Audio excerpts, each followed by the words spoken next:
दोस्तों, आपका स्वागत है हमारे चैनल आर के न्यूज स्टूडियोज पर दुनिया की बात भारत के नजरिए से। भारत के रेल मंत्री पीयूष गोयल सर ने जर्मनी में बैठकर अमेरिका और डोनाल्ड ट्रंप एडमिनिस्ट्रेशन के दोहरे रवैये पर सीधा निशाना साधा है। वहीं यूनाइटेड नेशंस में विदेश मंत्री एस जयशंकर सर का बयान पूरी दुनिया में चर्चा का विषय बन गया है। साथ ही यूरोपियन यूनियन ने भारत की कंपनियों के खिलाफ नए आरोप लगाए हैं और हैरानी की बात तो यह है कि अफगानिस्तान में तालिबान सरकार अब भारत के नक्शे कदम पर चलने की कोशिश कर रही है। काफी सारी अहम खबरें हैं जो आपको मेन स्ट्रीम न्यूज चैनलों पर देखने को नहीं मिलेंगी, इसलिए वीडियो को अंत तक जरूर देखिए। सबसे पहले बात करते हैं भारत और संयुक्त राष्ट्र की। जयशंकर सर ने इस बार यूनाइटेड नेशंस के मंच से जो बोला उसने पूरी ग्लोबल डिप्लोमेसी को झकझोर दिया है। रेफरेंस के लिए आपकी स्क्रीन पर आर्टिकल का स्क्रीनशॉट है। जयशंकर सर ने यूनाइटेड नेशंस की 80वीं वर्षगांठ पर बोलते हुए कहा कि संयुक्त राष्ट्र का जो असली काम है यानी अंतर्राष्ट्रीय शांति और सुरक्षा बनाए रखना, वह अब सिर्फ एक लिप सर्विस बनकर रह गया है। उन्होंने कहा कि अगर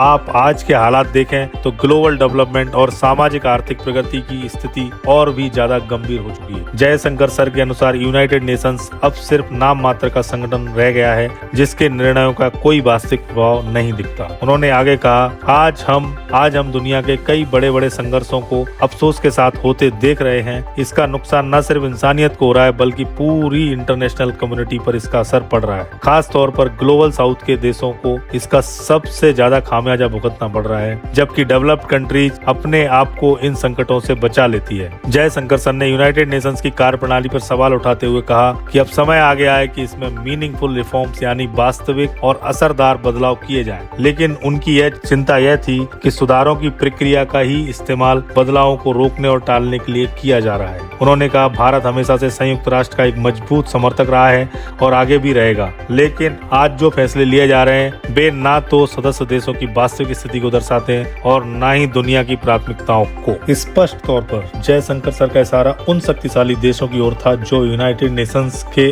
अंदर अपनी मनमानी चलाते हैं। इसके बाद जयशंकर सर ने पहलगाम हमले और अंतर्राष्ट्रीय शांति मिशनों से जुड़े कई और बिंदुओं पर भी विस्तार से बात की, जिनमें से प्रमुख बातें हमने आपको बता दी। अब चलते हैं दूसरी बड़ी अपडेट की ओर जो भारत के फ्री ट्रेड एग्रीमेंट्स और अमेरिका यूरोप की पॉलिसी से जुड़ी हुई है। दरअसल भारत के trade and commerce minister Piyush Goyal sir इस समय जर्मनी के दौरे पर हैं और वहां पर उन्होंने जो बयान दिए उन्होंने पश्चिमी देशों के मीडिया में तहलका मचा दिया है। रेफरेंस के लिए आपकी स्क्रीन पर आर्टिकल का स्क्रीनशॉट है। पीयूष गोयल सर ने साफ कहा कि भारत किसी भी देश के साथ जल्दबाजी या दबाव में आकर कोई ट्रेड डील साइन नहीं करेगा। उन्होंने कहा, ट्रेड डील्स डेडलाइन के लिए नहीं बल्कि भरोसे और रिश्तों के लिए होती है। भारत के ऊपर कोई बंदूक रखकर हमसे समझौते नहीं करवा सकता। गोयल सर ने यह भी कहा कि भारत ने अमेरिकी टैरिफ्स को स्वीकार करते हुए नई मार्केट्स की तलाश शुरू कर दी है। उनका कहना था कि ट्रेड एग्रीमेंट्स केवल गुड्स और सर्विसेज की एक्सेस के लिए नहीं होते बल्कि यह दो देशों के बीच आपसी विश्वास, लोकतांत्रिक मूल्यों और लॉ के रूल के संरक्षण पर आधारित होते हैं। और फिर उन्होंने सबसे तीखा हमला किया।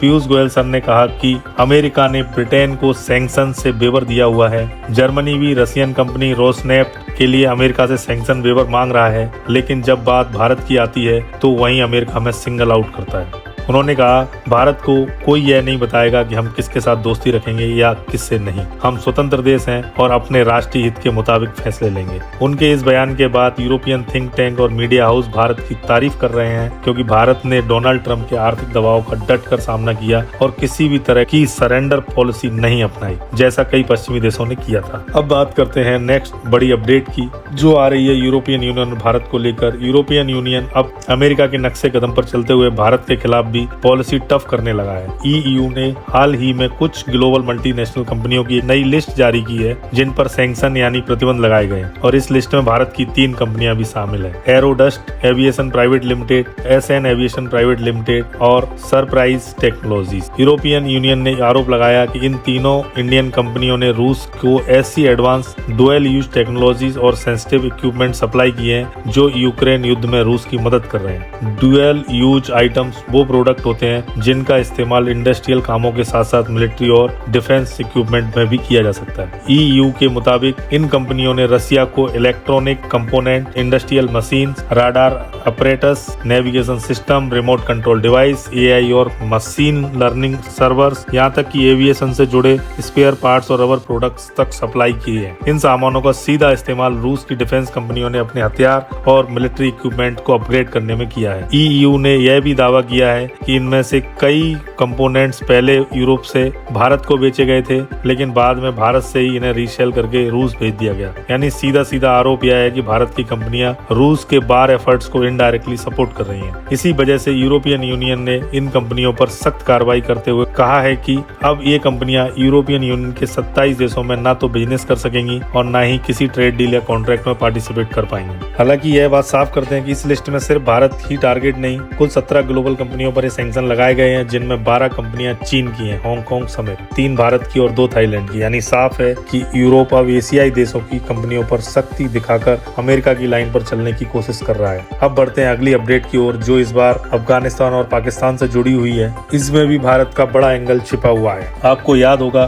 भारत ने पुलवामा अटैक और ऑपरेशन सिंदूर के दौरान बाद पाकिस्तान जाने वाली नदियों का पानी रोककर इंडस वाटर ट्रीटी को सस्पेंड कर दिया था। अब वही काम अफगानिस्तान भी करने जा रहा है। रेफरेंस के लिए आपकी स्क्रीन पर आर्टिकल का स्क्रीनशॉट है। न्यूज के मुताबिक अफगानिस्तान अब अपनी कुनार रिवर पर एक विशाल डैम प्रोजेक्ट शुरू करने जा रहा है। इस डैम से अफगानिस्तान अपने लिए इरिगेशन सिस्टम डेवलप करेगा और कुनार नदी के पानी को घरेलू इस्तेमाल के लिए मैनेज करेगा। आपको बता दें, कुनार नदी आगे चलकर काबुल नदी से मिलती है और फिर पाकिस्तान के खैबर पख्तूनख्वा इलाके से होते हुए सिंधु नदी इंडस रिवर में जाकर मिलती है, जिसे पाकिस्तान दरियाए सिंध कहता है। यानी अब अफगानिस्तान भी पाकिस्तान जाने वाली पानी पर डैम बनाकर भारत जैसी ही वाटर लेवरेज स्ट्रेटजी को अपनाने जा रहा है।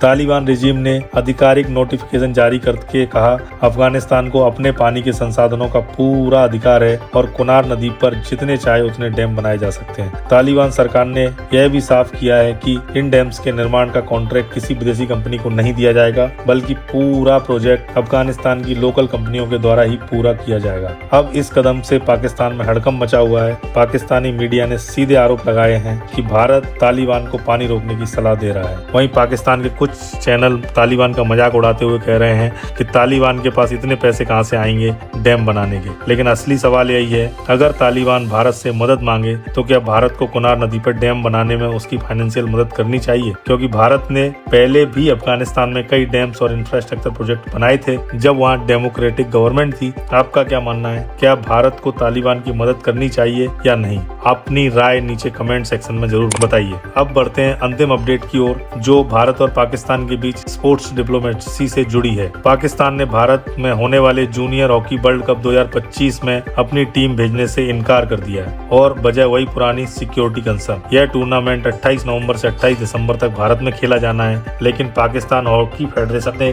साफ कह दिया है कि वो भारत में अपनी टीम नहीं भेजेगा। अब इंटरनेशनल हॉकी फेडरेशन ने घोषणा की है कि पाकिस्तान की जगह किसी और टीम को इनवाइट किया जाएगा। आपको याद होगा, कुछ महीने पहले पाकिस्तान ने एशिया कप हॉकी टूर्नामेंट के लिए भी भारत आने से इनकार किया था। रिपोर्ट्स के अनुसार पाकिस्तान चाहता है कि उसके मैचेस न्यूट्रल वेन्यू पर खेले जाएं, जैसे क्रिकेट यूएई या ओमान में होते हैं, लेकिन इंटरनेशनल हॉकी फेडरेशन ने उसकी बात खारिज करते हुए कहा है, अगर खेलना है तो भारत में खेलो, वरना घर बैठो। ये थे आज के अपडेट। तो दोस्तों, हर दिन दुनिया में कुछ ना कुछ बड़ा बदलाव हो रहा है। कहीं नई दोस्ती बन रही है तो कहीं पुराना रिश्ता टूट रहा है। कोई देश अपनी पॉलिसी बदल रहा है तो कोई अपनी ताकत दिखाने में लगा हुआ है। इन सब के बीच भारत भी अब इस खेल का हिस्सा नहीं बल्कि गेम चेंजर बन चुका है। हर नई डील, हर नई मीटिंग, हर स्ट्रेटेजिक मूव में भारत का प्रभाव और बढ़ रहा है। यही असली मकसद है हमारे चैनल आरके न्यूज स्टूडियो का, आप तक पहुंचाना वो खबरें जो सिर्फ सुर्खियां नहीं बल्कि भारत की वैश्विक ताकत की असली तस्वीर दिखाती है। यहाँ हम बात करते हैं जियोपॉलिटिक्स की गहराई की, डिफेंस की मजबूती की और उन फैसलों की जो भारत के कल को आकार दे रहे हैं। हम किसी एजेंडा के लिए नहीं बल्कि सच्चाई और समझदारी के साथ हर अपडेट को विश्लेषण करते हैं। अगर आप चाहते हैं कि भारत से जुड़ी हर बड़ी खबर सबसे पहले और सबसे सटीक रूप से आप तक पहुंचे तो इस वीडियो को लाइक करें और आरके न्यूज स्टूडियो को सब्सक्राइब करके बेल नोटिफिकेशन ऑन करना मत भूलिए। आपका एक क्लिक सिर्फ सपोर्ट नहीं बल्कि हमारे इस मिशन में आपका साथ है, जिसका नाम है भारत को समझना और भारत को आगे बढ़ाना। धन्यवाद दोस्तों। जय हिंद, वंदे मातरम।